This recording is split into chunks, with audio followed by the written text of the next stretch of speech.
Once upon a time, you used to have to drive yourself to get a license. Now, you have to do 120 hours and 5,000 tests to maybe get half of a license or a P plate. Once upon a time, you used to work and then get paid. Now, you actually work and then you pay the government. Once upon a time, you used to go to school to learn how to read and write. Now you go to school to learn political correctness and different ideologies. Once upon a time, if your kid did the wrong thing, you could correct them. Now, if you are seen to use the wrong pronoun, you run the risk of being sued. So, what's the difference between once upon a time and now? The big chasm between now and then is not time or money or even that times have changed. The difference is that people don't express their rights. Let me explain. You see, you have rights. They're called inalienable rights.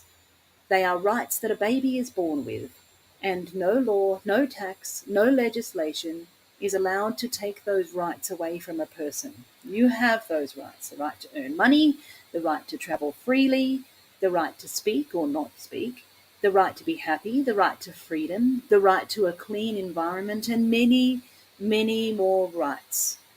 Do you ever stop and wonder why your rights are not keeping quite their form that they once used to? Why is that? One fundamental truth: your rights are only your rights if you express them.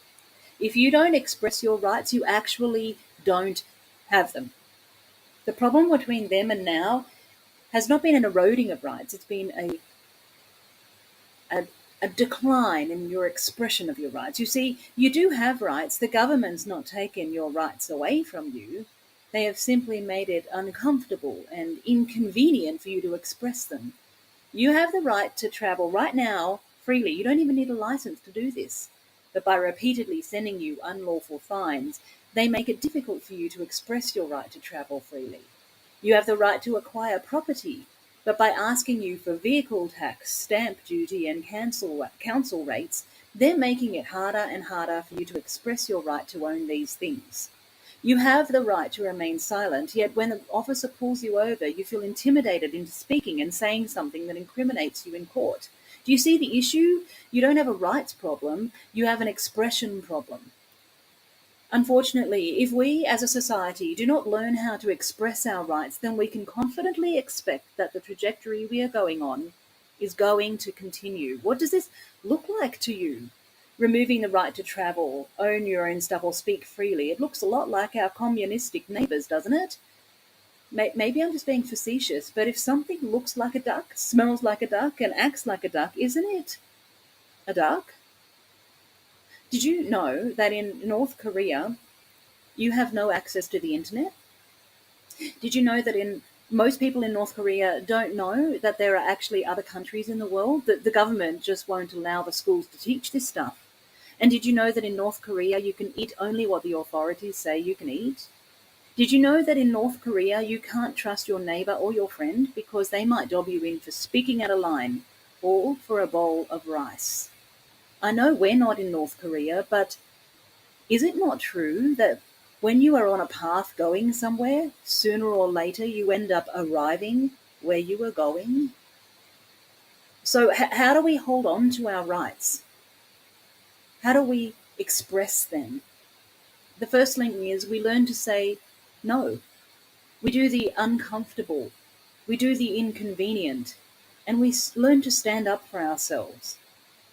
I'm not suggesting that you burn your bra or tie yourself to a tree, but could you politely tell the officer that you just don't answer questions?